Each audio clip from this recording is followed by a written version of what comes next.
even though that hurts going down, you can't spit it out. You have to swallow it. That's the truth. Yeah, that is the truth. And we'll get to what that might be today on Altitude Football. Coach Sanford's scheduled to join me in just a little bit. Happy to get your comments here as we are live. Pre-game show for the Avalanche and the Golden Knights. And Coach Sanford joins me right now. Coacher, good to see you, my friend. How are you? I'm doing well. How are you doing, man? I'm doing good. I'm feeling positive. I'm not like some of the doomsday negative Nellies on the radio station about the Avalanche. Oh, I thought you were talking about how you were feeling positive about the Denver Broncos right now. We can go there. I'm happy to go there. How about that, man? Because you know what we do at Altitude? What's that? We do football. We do football. I love that. We do football. I did some investigation, as a matter of fact, my friend, into next week. OTAs finally get going. Okay. And so it's going to be the 2nd, 3rd, and 4th with media availability on the 4th. And then the week after, it'll be the 9th, 10th, and 11th, availability on the 11th. And then the media is welcome to see mandatory minicamp 16th, 17th, and 18th. Oh, so we're starting to get real. What time are the practices? Are they 10 a.m.? Ish.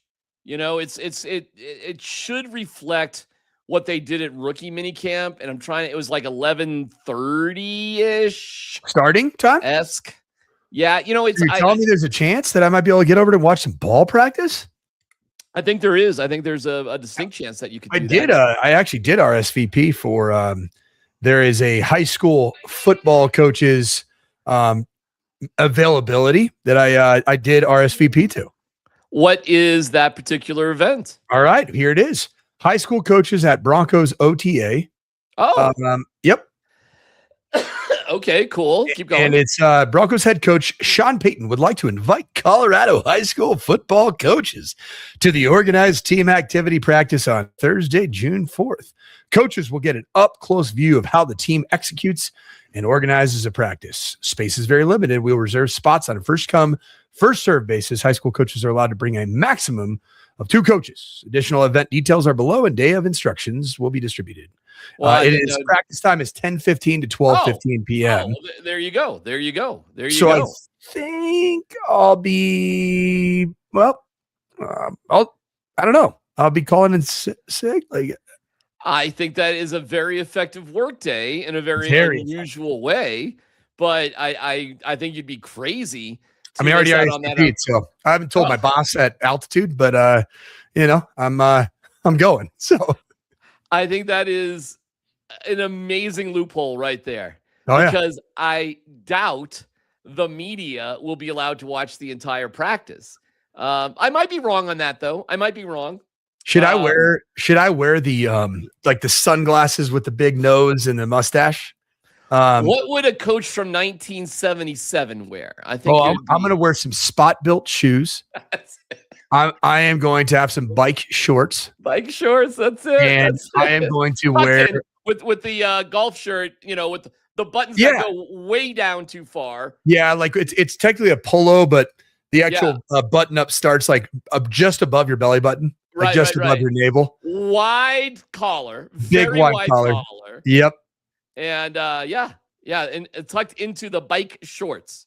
Yeah, I wish I could go to the the storage closet at the high school I coach at to find some coaching gear from 1972. Problem is the school was not in existence until 2007.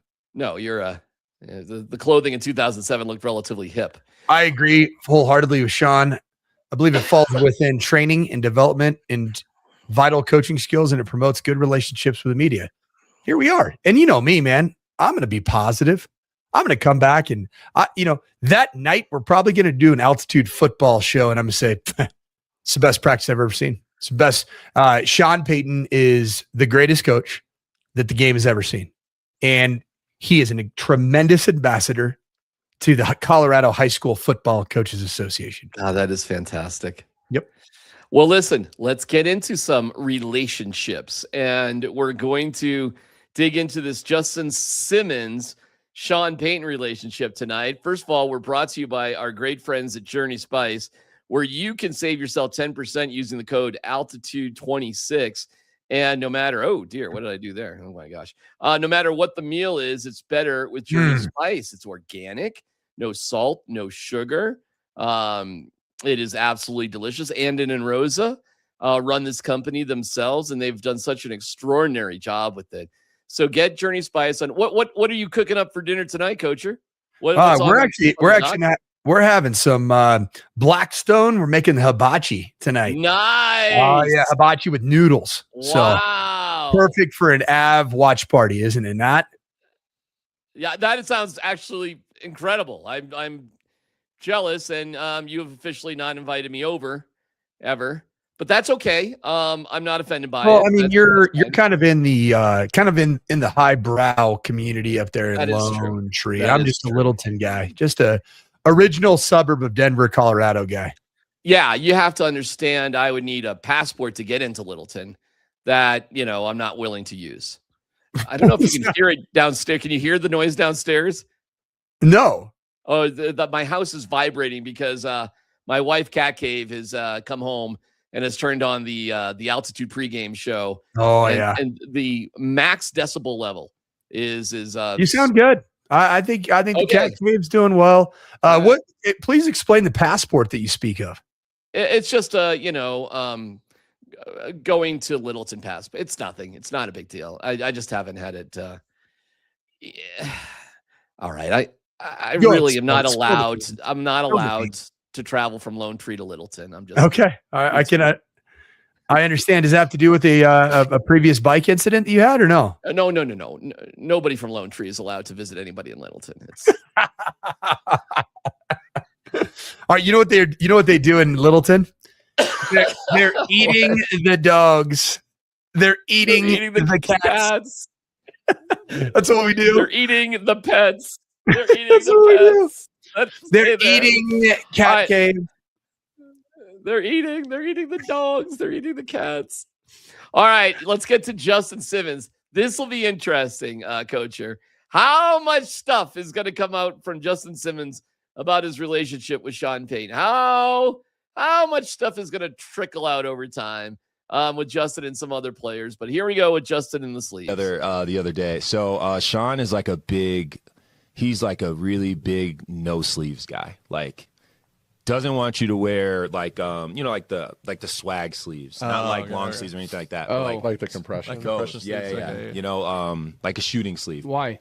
He calls them fumble sleeves, or something of the sort. Like he just had a problem with them sometime in the past, and so no offensive players are allowed to wear it. That makes sense. If you look, and then so I'm in practice, he comes up to me because I wear double sleeves. I started off just wearing one throughout my career, then I switched to just double.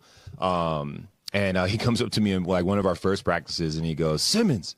Look up to him. He's like, "Hey, you're not wearing sleeves anymore." And I'm like, "Yes, I am. I am going to wear sleeves." And he's like, "No, you're not. You're not wearing any more sleeves." And we went back and forth. I'm like, "Coach, I have however many interceptions. I've fumbled the ball one time. I'm not." He's like, "Yo, you're not wearing sleeves." I was like, "Okay, we'll see you on Sunday. I'm going to wear my sleeve." And did you? I wore my sleeve. I wore my sleeve. Like he was going to bench you. But he's like, he got the last laugh because I got let go. So that's always my That's always like my punchline at the end of telling something like. All right, break down that conversation.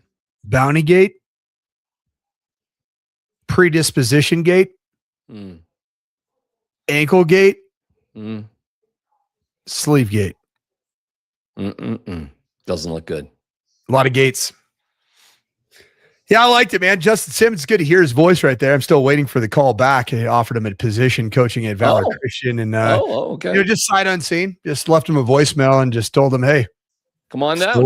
I guess he's more of a Cherry Creek guy, more of a Dave Logan guy. Probably just like he's gonna follow where the rings exist in the last is he 8 coaching years. at Creek? I don't know. He hasn't made any contact back with me, so. Okay. I harbor zero resentment towards Justin Simmons. In fact, I think that he's going to clearly be very good in whatever the next journey is, whether it's media. He's going to be really good. He's fun. He's very, very, very well. He speaks incredibly well as an articulate I think he would individual. be a fantastic coach. That's for sure. He sure would. It's funny, man. The sleeve thing. First of all, I do find it funny that Justin Simmons even admitted that he has a career fumble in a game as a defensive player. That is funny. Like, that's one too many. I don't recall it. That is one too many. Okay. And so maybe I'm pissed off because I got stood up by Justin Simmons. And on the flip side, Sean Payton personally invited me and every other high school coach in Colorado to practice. But I kind of side with Sean Payton on this one right here. I do think that those types of sleeves are they lead to fumbles. We were talking about it right before your show started on PhD at noon. At noon. We were talking about it, sleeve gate, and Scott Hastings had a brilliant idea. He said, why don't they put the same material on the sleeve that's kind of like a stickum with little dots that are, going to actually grab the ball. Sure. And what's funny is that we had those when I was a college player. Under Armour made those. That's fantastic. There were little dimples on the sleeve. And frankly, when they got wet, it was slippery as all get out. Oh, slippery, not sticky. Yeah, it was not good. Wrong. Not good. So when you would either sweat profusely or it was pouring ass rain, those little dimples were actually worse than your skin being wet. So the ultimate carrier of the football, frankly, it's your 5 points of ball of pressure, which is palm. So eagle claw, palm, okay, forearm, bicep, and then high and tight across your chest right here. So 5 points. You did a great job there too. Is that when you get in traffic, you cover up the flesh of the football. Right. You don't. A lot of people think that you either grab the same hand. Nope. Wrap. You don't. Right? You don't. You definitely don't do this. So you did a good job, DMac. Yeah, there, and then I wrap. Right. Yeah. Right. You of all people, I think that you've done a really good job your whole lifetime of securing your balls. You are a ball security savant. So, I have been with the same woman for 38 years. Secure balls. Very, very secure. So does it say more about the coach being so nitpicky or the player being so self-assured? It's an interesting sort of dynamic there. Justin, obviously a veteran player, a very highly paid player. At the time, he may have been the second or third highest paid safety in the NFL. So and he was coming off a really good season too, man. That's a guy who's got a little bit of job security, at least at the time. It felt. And by the way, in the podcast later on, he would explain the reason he was cut didn't have to do with that. It had to do with the fact that Cortland Sutton, and Garrett Bowles all had big contracts, and that he understood why Sutton and Bowles were a higher priority than he was at safety. He was very magnanimous about that. But that being said, I think we've always wondered about the relationship with Justin Simmons and Sean Payton, especially when we saw Justin Simmons as a very eligible, available safety in the league. And we always kind of wondered, well, why wouldn't he come back to the Broncos? Well, I thought it at the time when Sean Payton decided to re-sign Garrett Bowles and Cortland Sutton, who, by the way, at the time, certainly were trending up, but I'd say the better season, in my opinion, Cortland had a bunch of touchdowns with Russell Wilson, but 2023 season, I felt like, frankly, the better season was probably Justin Simmons. I mean, he was a problem. Great. Patrick Mahomes, he was picking off Patrick Mahomes left and right. He was playing instinctive football. He was getting involved in the sack, blitz packages with Vance Joseph. He had length.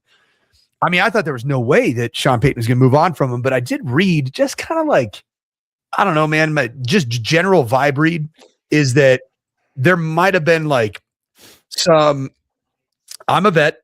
This is my locker room culture.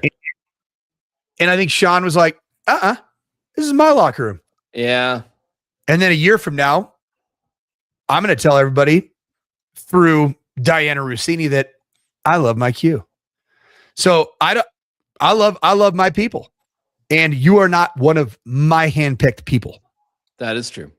And so I saw that coming. So is the sleeves thing then a bit of a metaphor, a power struggle metaphor? I think so. And I think the fact that Justin Simmons even told the story, I mean, there's probably some motivation behind that. I've told stories about how things went a little bit strange. We're talking to Rossini. Is this live? Yes, it is. Yes, we are live. We are live.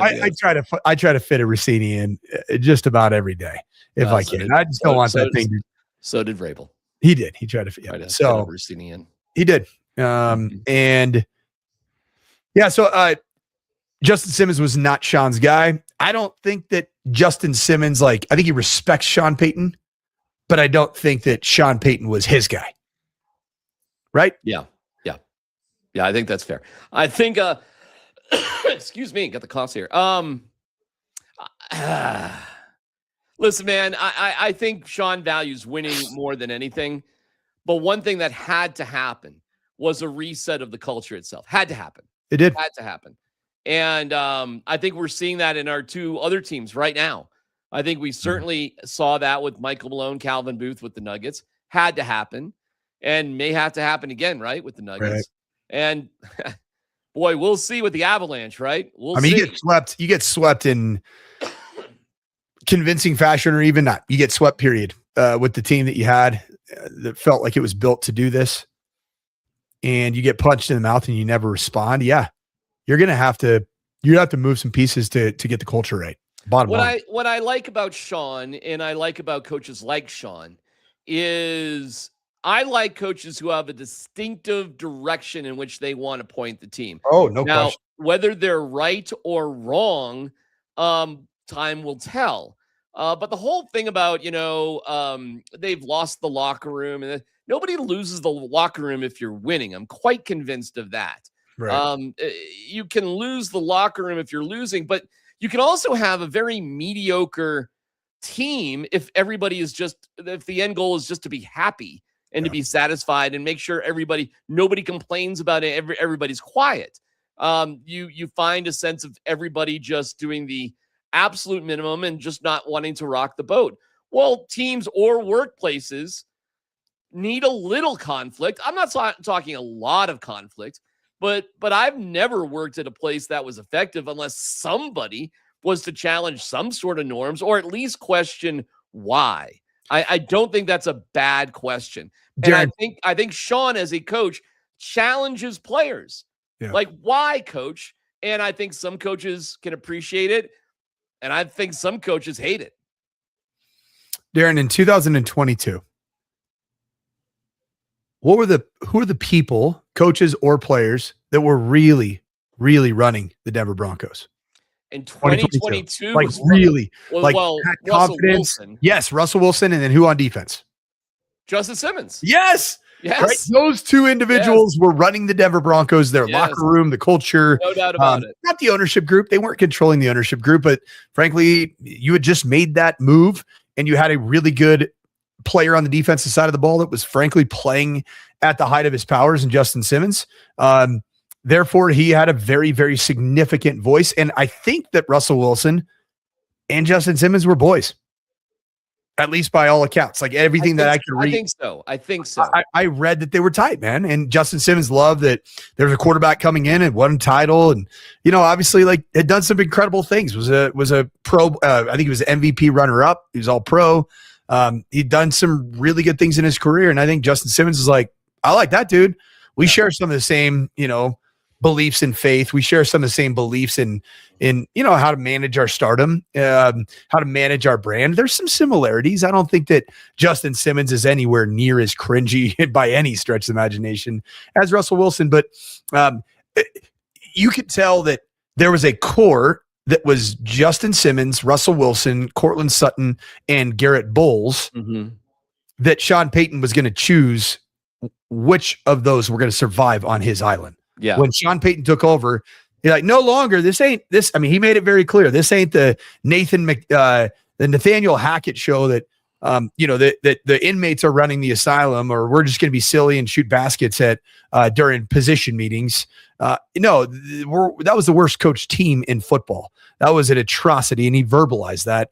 And part of that was probably who Nathaniel Hackett allowed to be propped up as leaders. And I think as a result, those two, they ended up not on that roster pretty shortly thereafter. Unlike Aubrey, the winner of Survivor 50, Justin Simmons and Russell Wilson went into the fire making challenge, and they both burned up, and they were both voted off the island.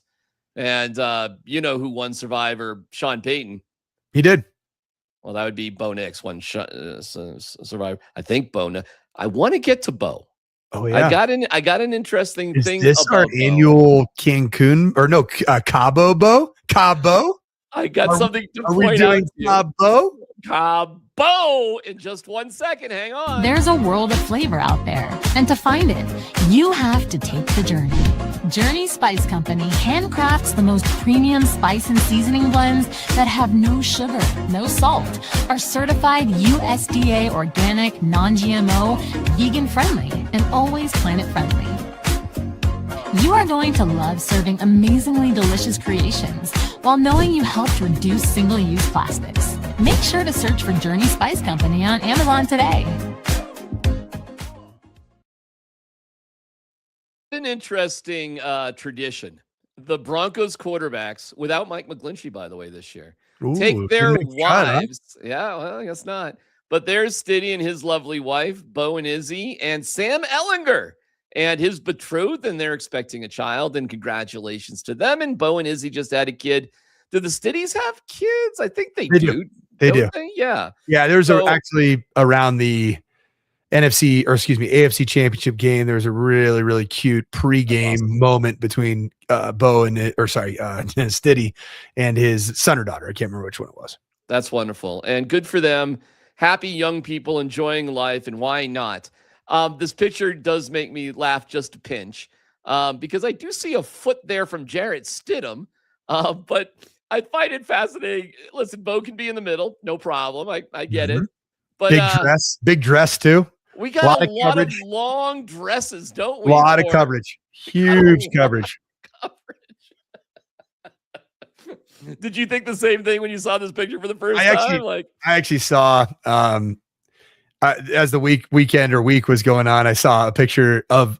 You could see Bo's right ankle in a picture. Okay. Right. So you know what? It looks like he's had a surgery. It didn't look like it's a big old fat glob of mess, but it looks like a guy that has had an ankle surgery or two. But he wasn't wearing a boot, or it wasn't wrapped up in he was not booted up. No like boot, that. None of that stuff. So, all right, then just on that, that's good. I'm glad you passed that along because I like my cynical conspiracy self, but I'm fine to find different information. That's good.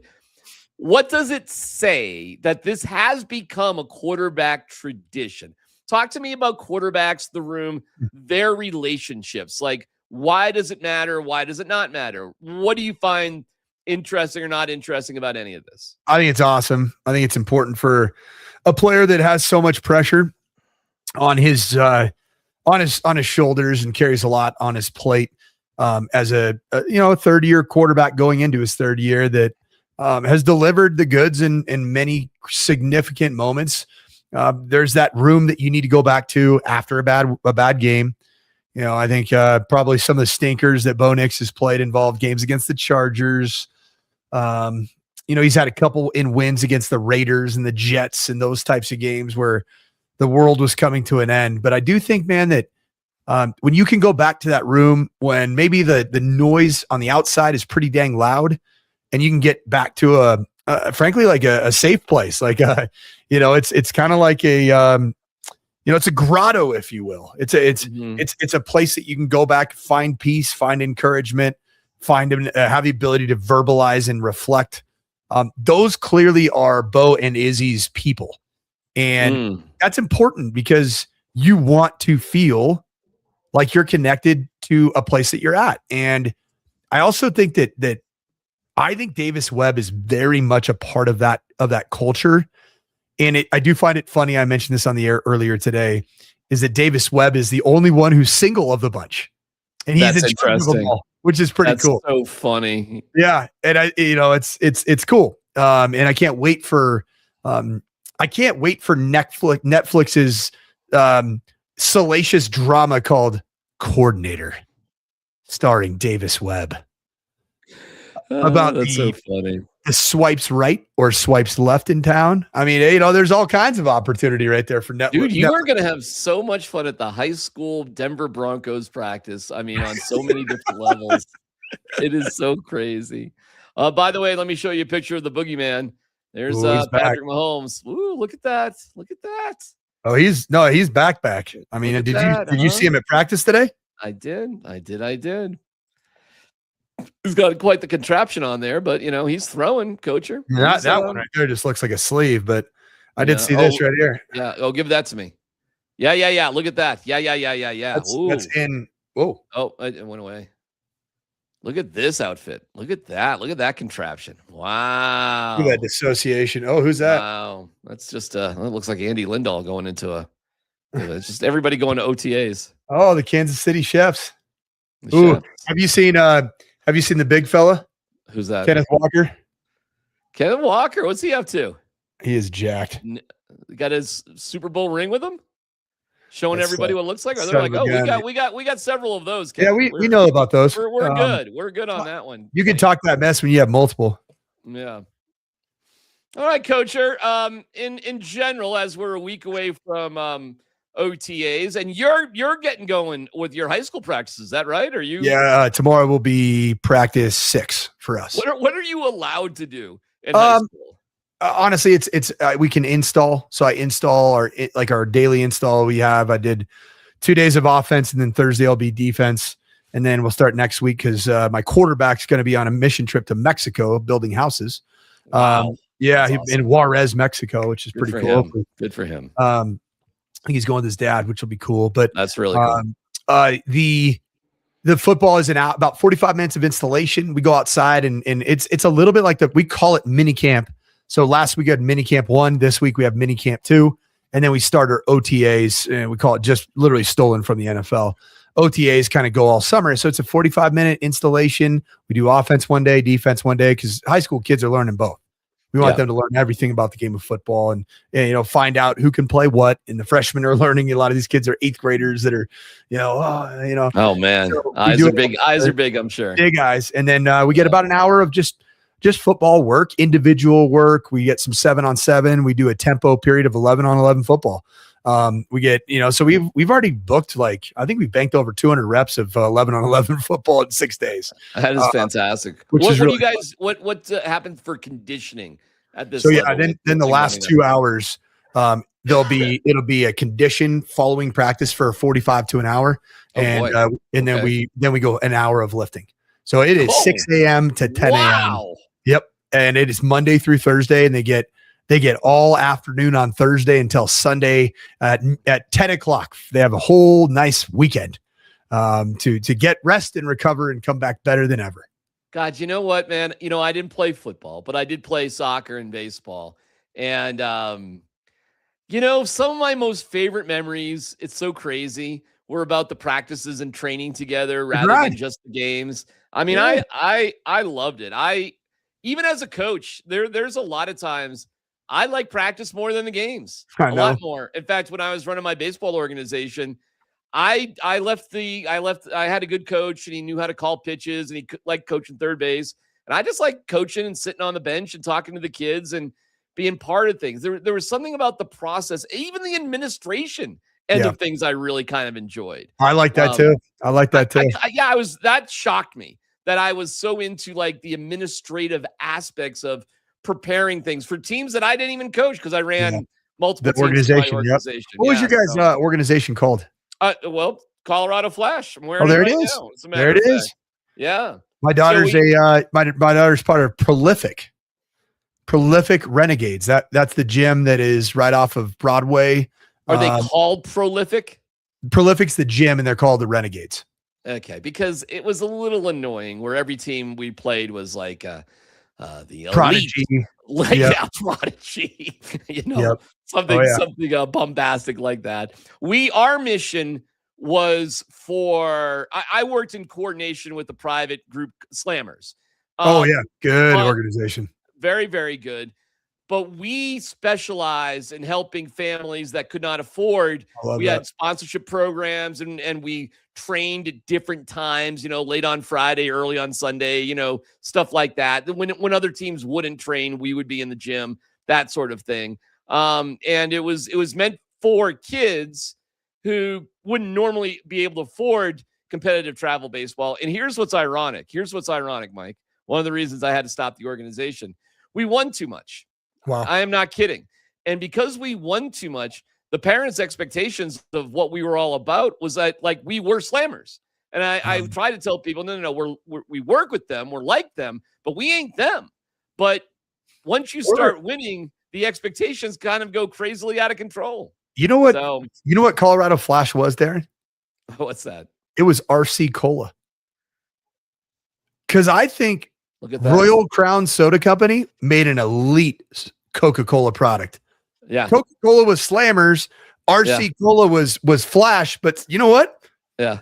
RC Cola is pretty damn good. But you know what you can't do with RC Cola? You can't raise the price at or above Coca-Cola. You cannot. And it's funny, the better that we got, the higher the expectations. And I literally one year had parents say, I don't want to travel to spring training in Phoenix because I don't think we can win the tournament. And I'm looking at these parents like, what the heck are you talking about? Like, we're going to go down for a week so the kids can go see the Rockies in spring training and you can splash around the pool and we can have some fun in March. Yeah, I mean, but I literally had parents say, no, that's not for us because there's no chance that we can win. And I was like, what am I? I mean, it wasn't over when was it the Germans bombed? When the Germans bombed Pearl Harbor. Yeah. How about that? It wasn't over. Yeah. Well, maybe it was, but Coach, here on that note, and I'm sure your parents are angels. Perfect. I'm sure you have no problems with any of your parents whatsoever. Great. And I'll just say that and you'll just nod your head. Absolutely. Right. The best. The best. Little breaking news that we forgot to mention here. Give it to me. Green Bay Packer superstar running back Josh Jacobs ends up arrested this evening. Did not know that. For what? Five counts of domestic assault, strangulation, really ugly situation. It happened in Wisconsin, so he's probably back, with his girlfriend, fiance, whatever it may be, and was getting ready for OTAs and minicamp. But that's a bad situation. Kind of, it sounds.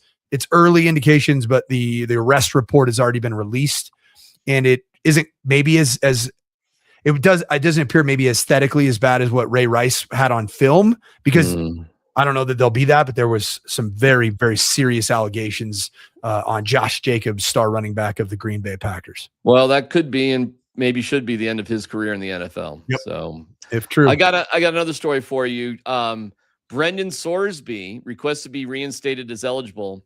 Denied. Of course.